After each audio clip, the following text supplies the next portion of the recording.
Folks, listen.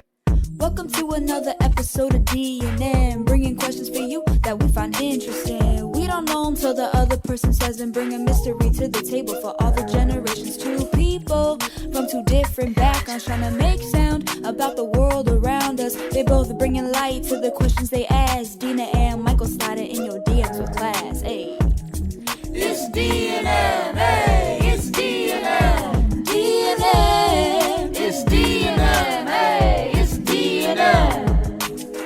Hello, everybody, and welcome to episode 6 of Sliding with D&M. This week, I have global, and Dina has cultural. Correct? I do have cultural. Yeah. So, if you want to start us off this week, we can go right into that. Okay, so as we all know, it is February, and in February, we celebrate the beauty and the greatness of all things African American.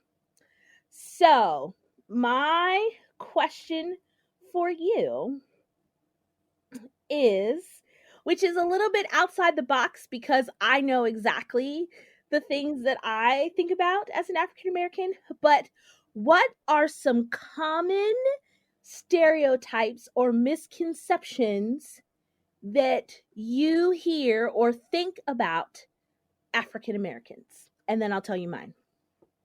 That I hear or think about? Hear or think about, or you might have even maybe a little bit assumed about African Americans.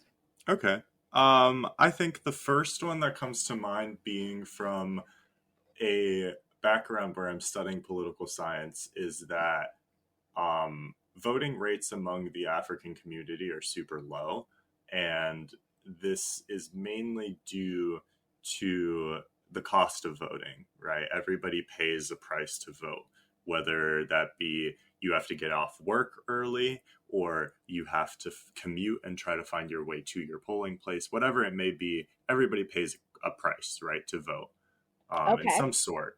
So I think the thing that I think about first in regards to African American stereotypes is that all African Americans are poor.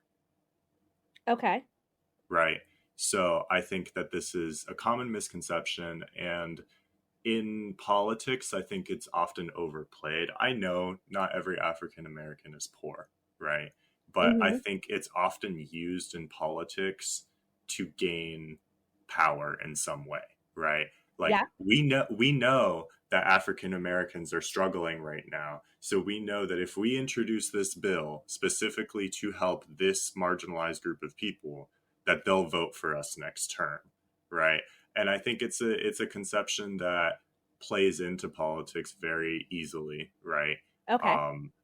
I think that politicians definitely use that to their advantage, and that we as a society need to start realizing that not all African Americans are poor, right? Like all other races, there's extremely wealthy African Americans and there's extremely poor African Americans, right? And then there's the middle too, right? So there's people across the entire economic spectrum. And I think that's mainly the thing that needs to be thought of when you think of stereotypes. I think oftentimes stereotypes are assigned to a specific type of community or a specific nationality, right? And then you brand the entire nationality or the entire culture as whatever that stereotype is, right? So I think that's something that as a worldview kind of thing that all of humanity needs to work on, right? We need to recognize our biases. We need to recognize when we think of a commonly used stereotype and we think, oh, that might be true, right? You need to recognize that you're thinking that and try in some way to understand why you think that and if it is actually true or not, right?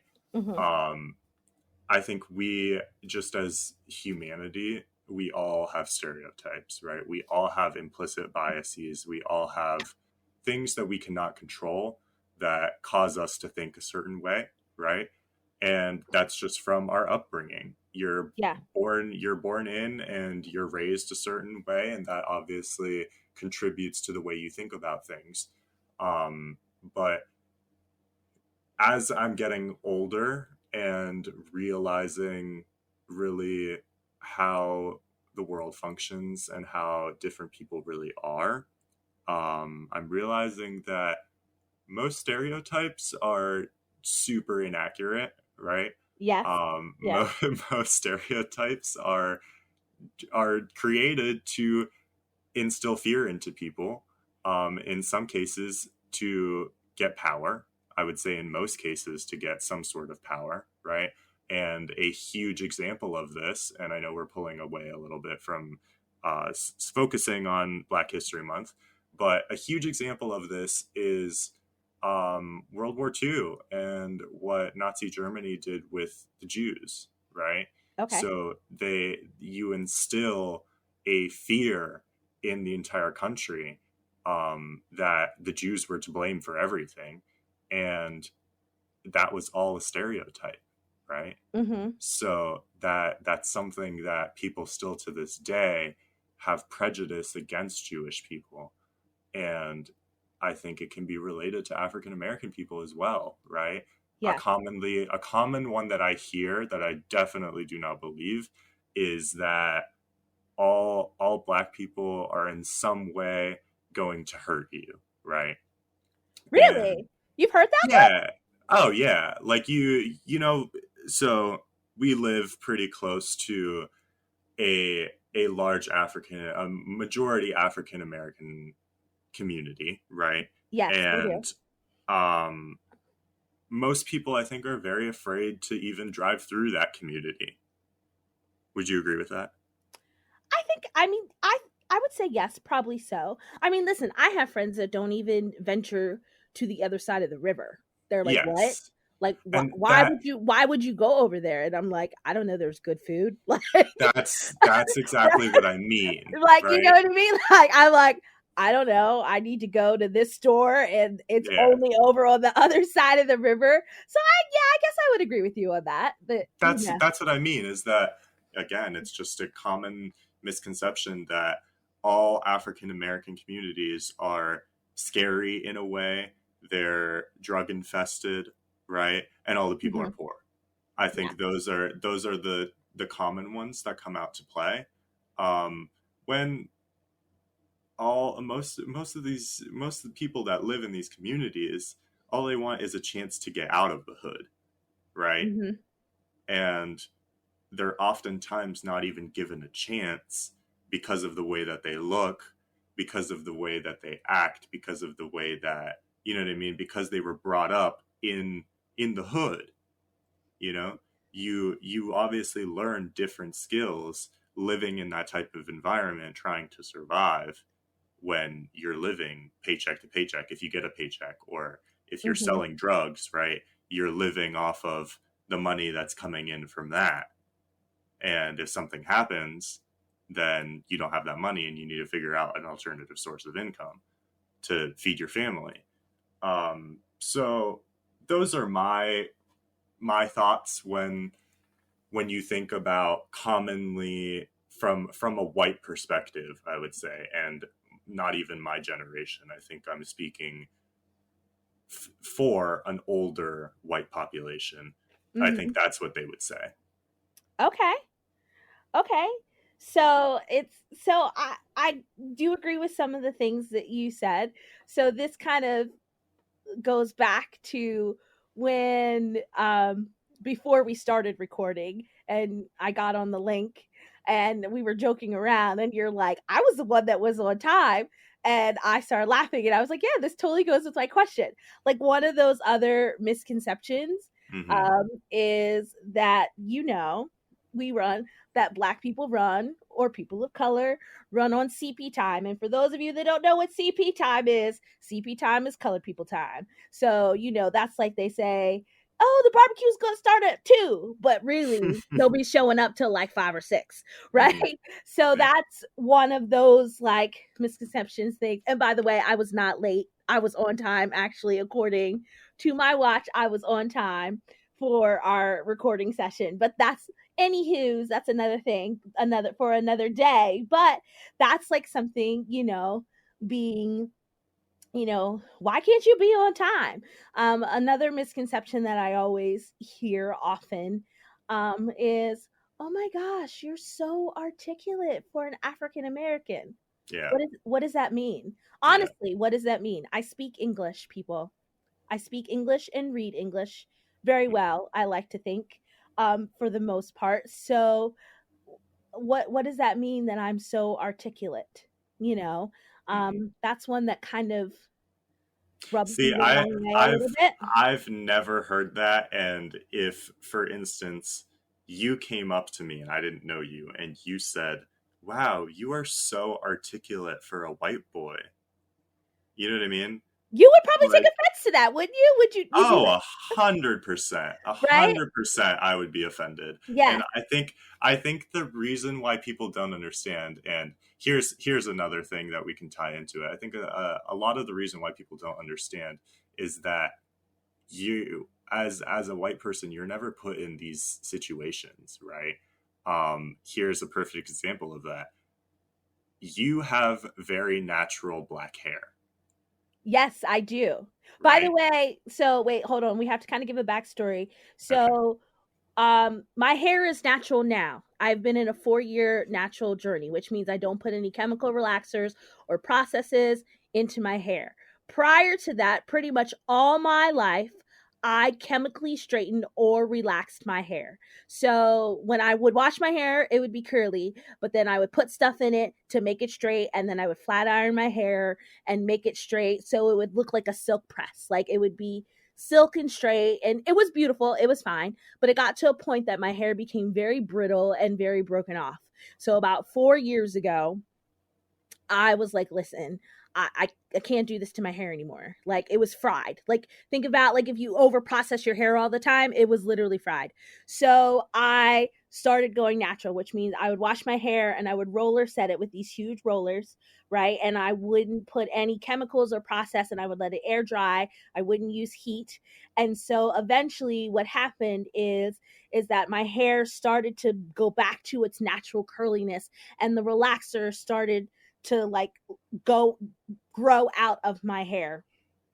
And there was a point of my hair where it was half of it was natural, but then like the tip was like relaxed, so I had to cut it. Now a lot of times when African American women or just people of color in general that chemically process their hair and relax their hair, a lot of times to help the process go faster, they do something called the big chop, where pretty much they just cut all their hair off. It cuts out all the relaxer, and then you're starting fresh. I did not want to do that, so my process took a little bit longer, but now I have a beautiful, natural, curly, like gorgeous, healthy hair. Like, and listen, for those of you that have natural hair that are listening, you know it is not for the faint of heart. You know that you are deep conditioning, you are washing, you are clarifying with the shampoo, clarifying shampoo. Like it is like a full day process to get your hair like where it needs to be if you are natural, but you love it because it's your hair and it's a part of you. So anyway, so that's like the backstory to what he was talking about when he said I have natural hair. Like it is my natural hair. It's like a fro of curliness. There's no chemicals or process in it. Okay, go ahead. Yeah, so you have very natural hair, and I'm sure I would be shocked to hear if you haven't experienced in the past that someone has probably come up to you and either touched your hair without asking, or has commented on your hair saying how they like how it looks and they want to touch it, right? Yes. Oh, for sure. All the Yeah. time. All the And time. I think women in a professional setting, also women of color, I mean, who have natural hair, also experience, mostly men, questioning whether they're going to wear their hair that way in a professional setting. Have you Mhm. ever experienced that? I have not actually, Okay. and I feel blessed that I have not, and I know that I am blessed that I have not because I know this happens to other women of color they get questioned about, well, why is your hair that way? Mm-hmm. When I first decided to go natural, I remember it was right before Christmas break. And where I work at, I was very nervous to go natural. And here's why. Because, as you know, I was where I work at, and what I did at the time, not what I do right now, but what I did at the time is pretty much I was the only woman of color that was in the building that I worked at. So I was like very unsure about going natural, because it's one of those things, it can either go very, very wrong or very, very right. Do you know what I mean? Like they Mm-hmm. could be like, well, why are you doing that to your hair? Why? Now, why? What are you doing? Like, why did you do that? However, it was fine. Nothing happened. Everyone, kudos, loved it, you know, great, So I know that I am blessed in that. But you're right. It can go either very, very wrong or very, very right, wearing your hair natural. But I know for me, I would not change it any other way. It has been such a huge blessing for me. I don't know why I didn't do it sooner. I had one of my best friends was like, "You should, like, why haven't you done this?" Like she would hound me for years, like, Mm-hmm. you need to go natural. And I'd be like, I am not going natural. Blah, blah, blah, blah. I love my silk press. I love my flat iron. Girl, look at my hair. Woo, woo, woo. And when finally, like, my hair literally just stopped growing. It was awful. It was a mess. Like, it was seriously a mess. And I was like, I can't do this anymore. And so I went natural. And I remember the first day that I went to work, and and when I say natural, when I first started, like I had to roller set it, but my hair was like, it was a mess. It was a hot mess. And I had no idea. I was so new. I was like, I don't even know what products to use, because it's trial and error with products. But I mean, I think it's one of those things that it's just, you have to be true to yourself, and you're right, it's one of those stereotypes where people do say, "Oh, I want to touch your hair. Oh Mm-hmm. my gosh, what does your hair feel like?" Like, is Yeah. and or the best question is, this is the best question. I love this question when I get this question. Is that your real hair? Like, right? Is that your real hair? I Yeah. don't know who else's hair, because the thing about Black women and their hair is it's so versatile. It can do so many things, right? We can wear extensions, we can wear weaves, we can wear wigs, we have endless possibilities. So I always love it when I get the question, is that your real hair? And I almost like, well, what do you think? Do you think it's my real hair? They're like, well, it looks real. Yes, it is my real hair. This is my hair. This is what you get. Like, it's not, it's not a sew-in, it's not a weave, but I love that question too. Is that your real hair? Like, Yeah. yeah. And I just feel like kind of looking at it from a white privilege kind of perspective, right? Put yourself in that person's shoes, right? Like I oftentimes find myself questioning whenever I ask questions along those lines, right? Hmm. What it makes the other person feel like. And if that question was repeated, say, once every week, right? Once a week you're being asked, "Oh, is that your real hair? Oh, can I touch it? Can I play with it?" It makes you feel uncomfortable. You know what I mean? I don't really like when people come up to me, and in my life this has maybe happened 3 times, right? Where people are like, "Oh, can I touch your hair?" I don't know if it was like looking real good that day. I don't know. But people have asked me if they could touch my hair. I know, Yeah. shocker. Um, but they have, and it does. It makes you feel uncomfortable. You know what I mean? Like I don't know, and I'm not as attached to my hair as you are. You've had a very long journey with your hair, and you should be attached to your hair. That's a part of who you are, and Yeah. you definitely have pride in that. But Yeah, listen, I have lots of, like, this. It oh has yeah, taken some yeah. work to get this hair where it is. And actually, I don't necessarily, I think there's a difference between asking. Like, there's a difference when the people are Oh, and choosing. just doing. Yeah, Doing is completely wrong.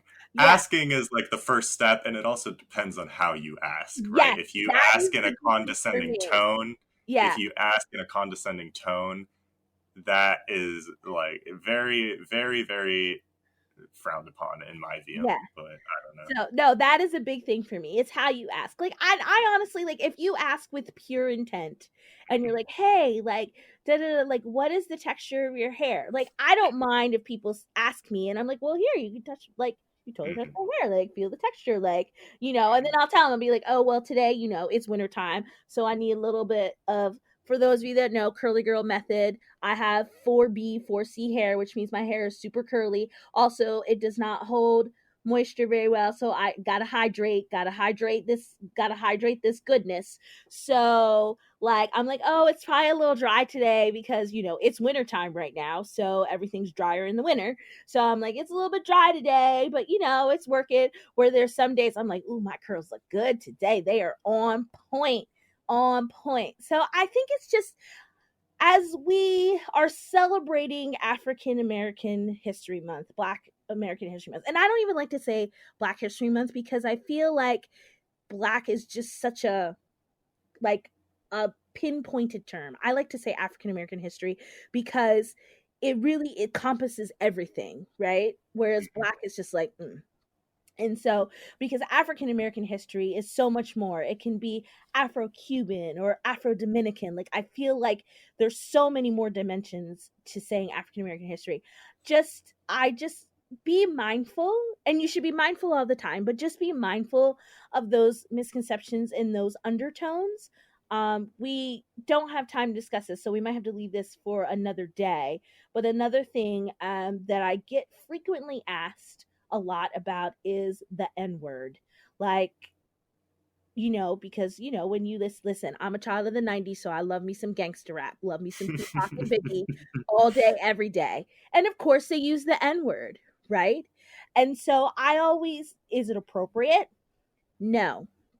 However, that for African Americans is kind of like their their dialect, their terms, how they talk, how they speak, right? So, like, for instance, okay, I'm gonna use the N word, so I hope I don't offend anybody. I'm just talking in general. They're like, yo, what's up, my nigga? What's going on? How's it holding up, nigga? What you doing? Right? It's Mhm. not, that term means so many things to African Americans, right? And should we be using it? I truly believe we should not. We just need to get rid of the term completely because the way the term was derived, it has such a negative connotation. But at the same time, it has become such an everyday part of speech. Does that make sense? And Yeah. so I think that it's a term that we need to kind of just let it die, let it go. Like, we just, because it has no place. But I understand why, as an African American community, people use it, right? So then you have, right, the Caucasian or the white population that, Wondering why we can't use it. why I you know. Yeah. why you can't use it, right? Mhm, And then, you hear them use it talking to their friends like it's an everyday normal dialect conversational thing, right? mhm.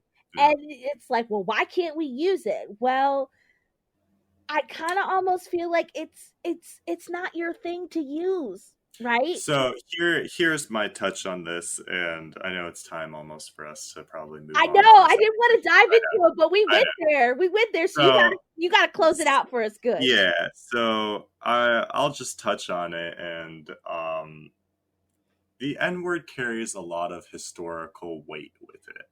It has a lot of baggage, right? Yeah, you're telling Uh, me.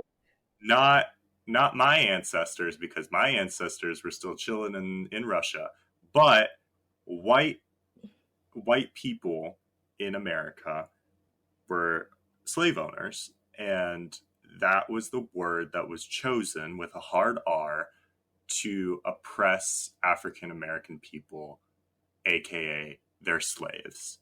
Well, So, and I also think this too. Like, think about it. Negro still makes them sound like they have humanity, right? Think about it. Like, Negro, Caucasian, it still makes a person sound like they have some type of humanity or they're humane and they're I not, guess. they're a Yeah. person. But when you say nigger or nigga, Yeah. then it sounds like they're an object. They have no humanity. They're not Yeah. humane. And that's why you have And that again, word transitioned. that's the historical connotation to the word. Whether the dictionary definition is that way, I don't know. I've never looked it up. However, to all my fellow white people out there, the reason why we can't use the word is because it was used to control a very large population to basically do our grunt work. So it is no longer appropriate for us to use. Whether you still use it after this or not is your own choice. I'm sure we'll revisit the topic in a future episode because how could we not? I know. But How can we not? those are my thoughts on it. So I'm going to transition to our second part here.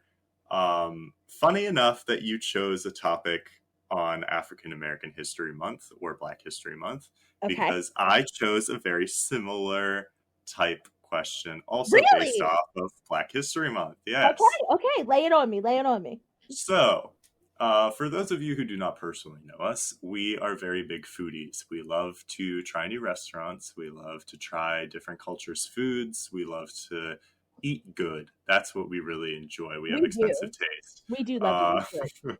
So, in America and in the West generally, there's a few foreign Americanized foods that are extremely common. Okay. Americanized Chinese food, Yes.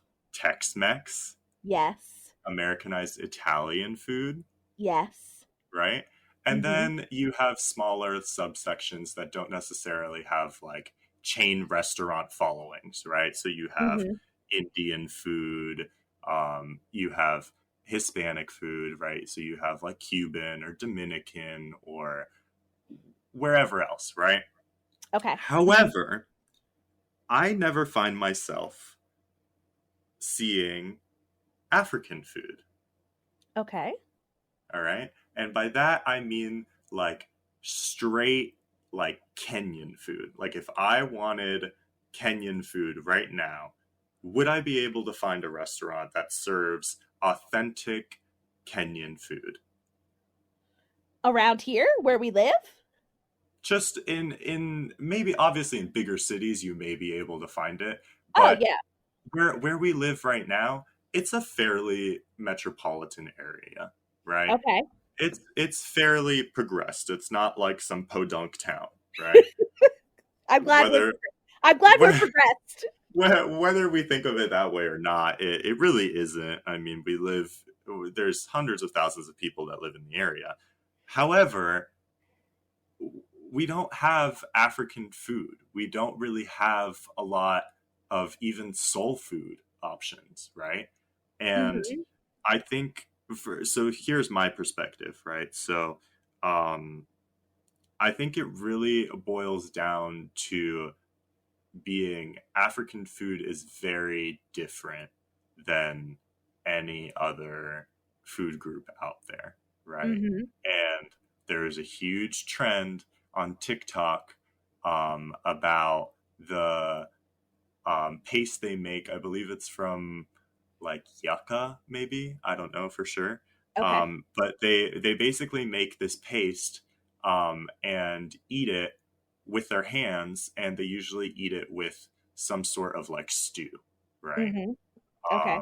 I'm blanking on what it's called right now, Okay. but that got me thinking. I mean, I feel like for some reason you just don't see a lot of food off the African continent like you do out of Europe or like you do out of Asia. And just why is that?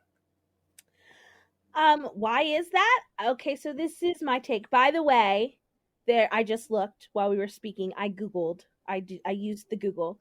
There are some authentic African restaurants that are near our local area, so we may have to check them out. So I'm how many? Let me ask you that. how many? Okay, Yeah. hold on, let me count.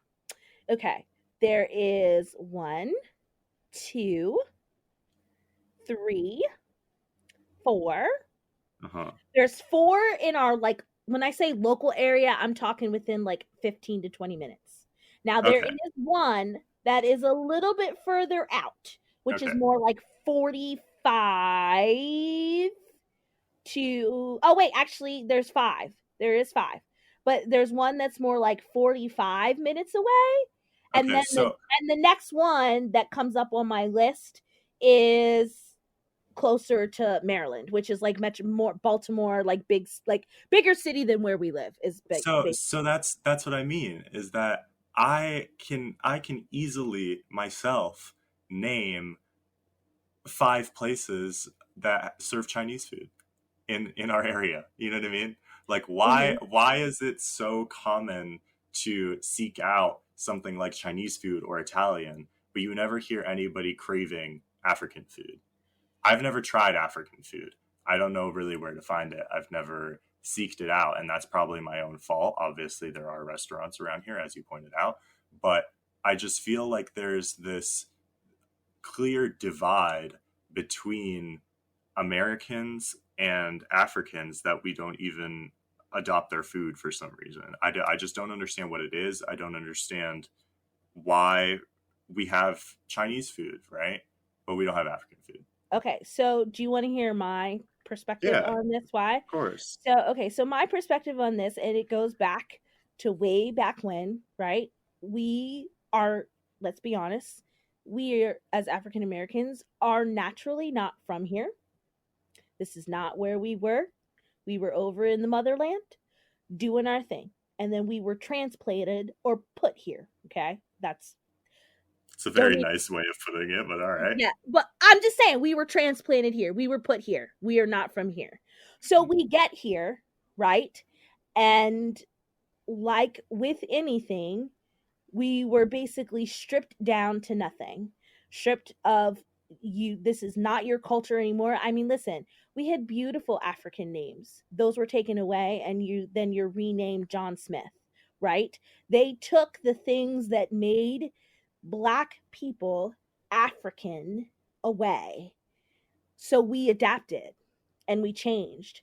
So when you have soul food, which by the way we need to fix that right away. I can't, what kind of a person and what kind of a friend am I if we've not had soul food? We But have had soul food. I had the pleasure of spending a Thanksgiving with you. I oh, ate you sweet did, potato that's pie. right. Yes, Yeah. we had some soul food. We did. I forgot. But no, we got to go to like a place and have like some, like we gave you like a snippet. We gave Yeah, you a but to me, soul food, like Americanized soul food that comes from slavery, is very different than eating authentic African But food. that's what I'm saying. So the reason why you probably don't hear, this is my take on it, you don't hear about a lot of African restaurants and African food is because when we got here, they stripped us of everything. They kind of made us, and so we adapted. So like with Americanized Chinese, they adapted what they traditionally make to, like,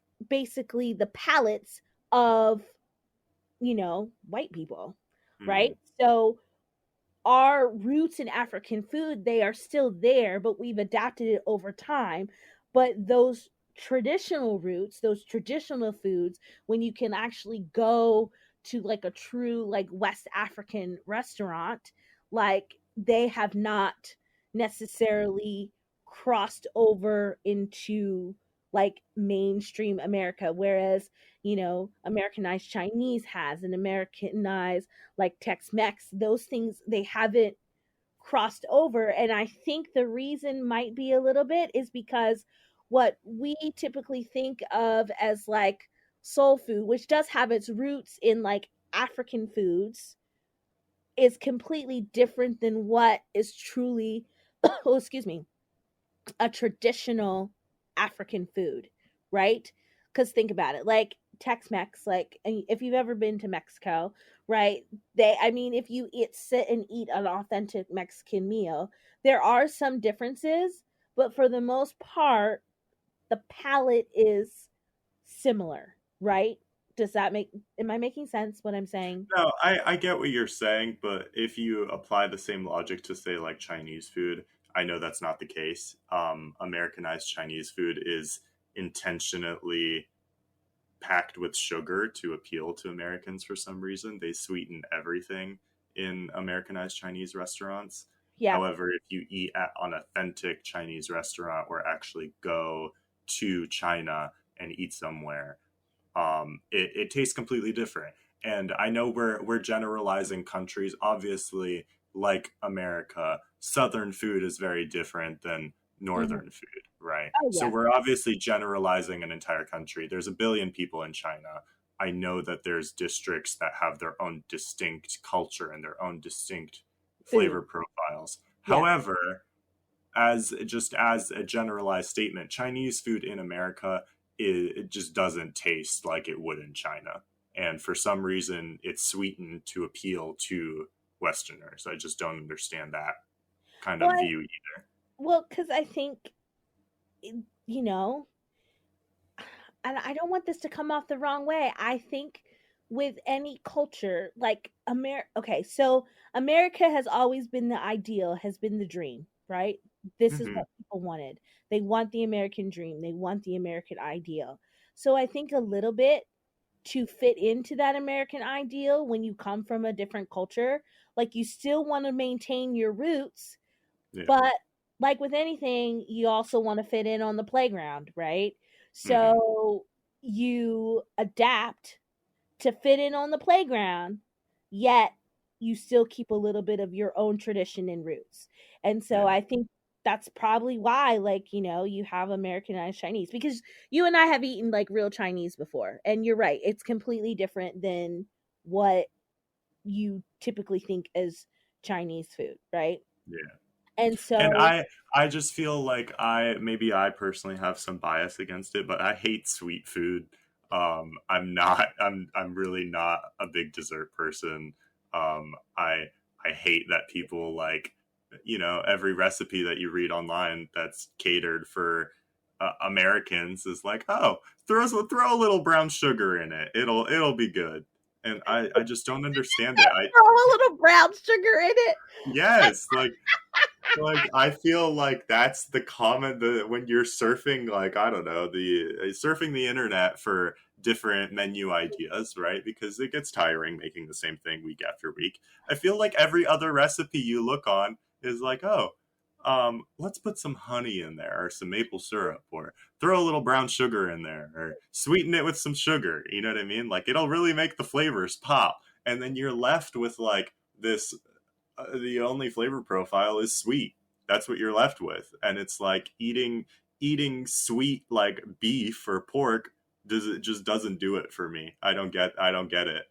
Yeah, you don't get it. I No, don't. have you seen that Netflix? Speaking of sweets, there was, I don't know if it's still on Netflix or not, but there's a documentary about like what is basically making Americans, gain weight and be obese, and it was the sugar. Yes. The amount of sugar that is added to foods. I forget the name of the documentary, but if anybody knows, let us know and we'll but it is. I don't know if it's still on Netflix or not, but there's Yeah. a Netflix documentary where they literally said it's not fat, like fattening foods that are killing Americans. They were saying it is the sugar profile in food, the amount of excess sugar that is placed into foods, like to preserve them, and Yeah. It and just. it only started to increase like during the 1950s, like when stuff became, because I mean, let's face it, up until then, moms, housewives, whatever you want to call them, they weren't really working. But then during World War II, when everybody went off to the war, moms had to go to the job. Rosie the Riveter had to go get jobs. So now we needed foods that were quick and easy for moms to prepare. But how do we keep those foods preserved for longer periods of time? Because mom now has to work a 9 to 5 job. So they started adding sugar in different processes and things. And so there's a whole Netflix documentary on it, and how people like that were on tons of medicines, like some of those people were taking up to 15 to 20 pills a day, completely flipped the script on their diet, right? Mhm. And cut out like the excess processed sugar. And a lot of Are you them, talking about What the Health? Is that what you're talking And about? maybe it is What the Health. I feel like that's what it's called. Okay. And they flipped the script on their diet, and all of a sudden they were down to taking like 2 to 3 meds instead of those 15 to 20 meds. You Yeah. know, I mean, so that's a completely different kind of way we're taking this, but obviously I you know, need but to like look it's at the what you're same. eating. But it's the same thing though. Like I think like our palates of what our palates have been so altered from like even 20 or 30 years ago. Like, Hmm. and so you're right. Like you throw a little bit of brown sugar in it. Now listen, if you are like me in true African American form, right? And this may be a little bit stereotypical, but it is all about the seasonings. You need the seasonings. You need the good seasonings to make sure your food tastes good because you need if you need a little bit of kick, you add a little bit of hot sauce. Like I have this special salt, by the way, that I just bought more of. That I got when we went. Remember that salt I got when we went to the street festival? Um, in I don't. No, for I Bastille don't. Day. Anyway, so I bought this salt, sorry, for at Bastille Day in New York, and this salt was the bomb diggity. Like, and I was heartbroken that I had just run out of it the other day, and I was like, where am I gonna buy this salt? Like I don't even know. And so I found it and I ordered it on Amazon. Um, and so, but that was like that was like my seasoning. Like you got to have the good seasoning, and so See, and I'm all for that. I'm all for like, salt the shit out of your food, spice the shit out of your food, right? Like use different flavors. However, don't add brown sugar to everything, god damn it. well, I want to know what recipes are you looking up that you need to add a little sugar to your recipes? What's the I'll send them to you, but honestly, like I just thing? really, Because yeah. I mean, I know me, like, and actually, I'm probably one that's a little more lighter on the seasoning. It's because I am one that, like, not everybody has the seasoning palette that I like, and that's okay. So, whenever I'm cooking for like friends or people that are coming over, I always try to be mindful of that. So, I try to pick Hmm. like season neutral foods. So then I season it, but then if you feel like you need a little more salt, a little more seasoning on it, a little more kick, a little more cayenne pepper or a little bit of something, you are more than free to do that. But I give you enough spice and enough seasoning so it tastes good. Like that's kind of See, how my it's really seasoning funny. philosophy is. It's really funny that you say that because growing up with my mother, she she loves salt. We as a family love salt for some reason. I Hmm. don't know why. And she tends to, I would dare I say, over salt to Really? the normal person's palate. Yeah. Okay. Um, so that was never a problem in our household. I feel like all our food was accurately seasoned. Okay. Well, I'm glad your food was accurately seasoned because you need the seasonings. Everybody Yeah. season your food well. You can't just be like willy nilly. Like you We're gotta. we're not the typical American family. We are immigrants after all. So you had a little more extra salt, like a little more extra bang in for your buck there. No, I just think that like I don't know why we don't see more traditional like African places for foods. Now I think if we were in the city, like a bigger city like New Oh, York or 100%. someplace, Yeah. 100%. I don't know why we don't see it around here. And listen, for those of you that are local to our region and you know of some foods, restaurants, please let us know because we will happily, order takeout from them. Even we're in a pandemic right now, so we will happily order takeout. I'm all about supporting local food restaurants and businesses at this time because they need it. That's how they pay their bills, that's their livelihood. So I will happily support local food places. I think it's important to do so, because at the end of the day, the big chains are always going to be there. Hmm. They have plenty of money to go around. So Yeah. why not support, those local people because they are always willing to support you, whether it's like Little League or community efforts, they're always willing to support you. So I always think it's important that we try to support them. So I am more than happy to order takeout from any of if you know of any local places and you're listening, You know how to find me. You know where to look for me. Give me a shout out, and I will happily order takeout from them. And maybe we could do an episode where we sample the food because we love to eat. Don't get us twisted. We love to eat. We will happily sample food and be like, hey, this week we ate such and such from when we talked about this. And not just African food too. We are open to all kinds of food. So let's Yeah, eat of course. all kinds of food. Like we have no problem. We like he said, we are foodies and we love to eat. Like Yeah. probably more than the average person. But anyway. No, I think everybody loves to eat. However, we love to eat new things. Yes. That's the important distinction. Oh, for sure. And this is the other thing too. I mean, I am a big, especially, I think we might have talked about this a little bit, especially when we travel. I like to go to restaurants and places that the locals go to. I don't want to go, to the The typical touristy places. the Yeah. touristy places. I'm not like let's go eat the touristy food. Like if Mhm. you listen, my philosophy is if you can get that at home, it's not for you to get. Like if you're in a big city and you're traveling and you're like, oh, I should go to the restaurant. Oh, is this restaurant in my local town? If it is, go find something different to eat. Yeah. Go someplace new because you can get that at home anytime you want, right?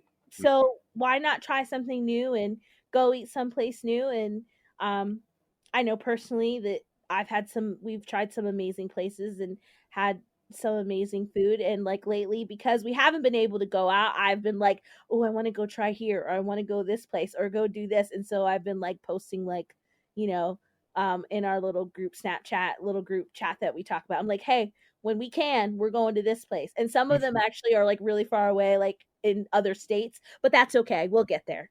We will get Uh-huh. there. And Yeah. maybe one day I will eat my way across America. That's always like been a dream of mine, to eat my way across America. That's your goal, to live in like a VW bus and drive and eat. Yeah, why not? Who would want to eat your way across America? Like, and just try different restaurants and go to different places and go eat, wherever. Why not? Why not Yeah. eat your way across America? And then you can we could record podcasts along the way. Like Yeah. that's like the life right there. Yeah, So so that was my question. In honor yeah, of Black History Month, it turns out that we had an episode just exclusively talking about African American culture, right? yeah, yeah, So to that's the tune of awesome. that, like, it's all about educating people. It's all about, like, it really is all about history. We need to learn from what we did in the past, whether it be positive or whether it be good, celebrate the positive things. And we also have to talk about the bad things, whether we like it or not. So just take a moment this month and recognize that American history has not always been positive, and African American history largely stems from the impact that America has had on it. So take a moment, research some great historical African American figures. I know the common ones are Harriet Tubman, sorry, Yeah. and MLK is another big one. And But also, oh, sorry, go ahead. I'll let you finish there what I was saying. there are plenty of not very well known African American historical figures that should also be celebrated. Yes. And you would be surprised, my friends that are listening, about the amount of things that you use every day in your household that have been invented or created by African Americans. So, Yeah. and this is the other thing. I challenge you, even if you do go and research your typical popular African American historical figures, look outside the box, meaning that don't look at what is typically said, like Hmm. the typical Google, like, oh, they Yes. did this and they did that, because there's such more in-depth characters and people. So, but also you have to make sure that you're looking at accurate websites as well.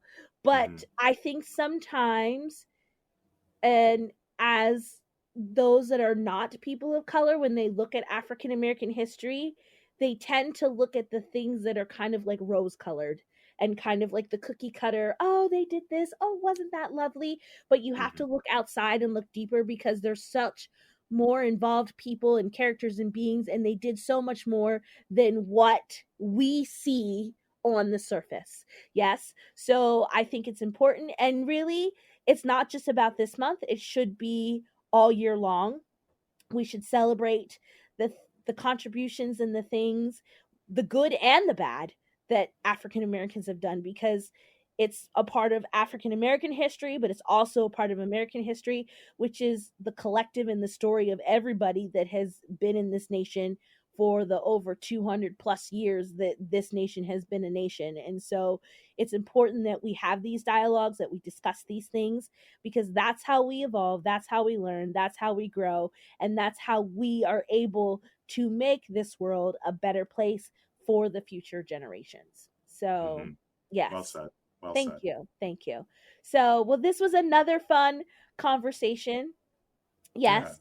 And what was I going to say? Oh, if you have questions about what I use for my hair, let me know. Shout out. I will gladly share my hair care tips if you need them. And if you have hair care tips for me, please share as well. Because over time, for those of you that are natural hair, like you may be using one hair product for a while, and then all of a sudden your hair is not feeling that hair product anymore. And you're like, what do I do? And you're at a loss. So I am always open for suggestions for hair care products. Share away if you're listening. So that's my little plug for natural hair. And if you have natural hair, I feel you. More power to you, because it is not for the faint of heart. It takes work, but it's such beautiful work. But anyway, well, thank you for listening as always. Hopefully, you enjoyed our dialogue and our conversation. This is Dina. And I'm Michael Petuhoff. And this is Slidin with D&M. Thank you guys for listening.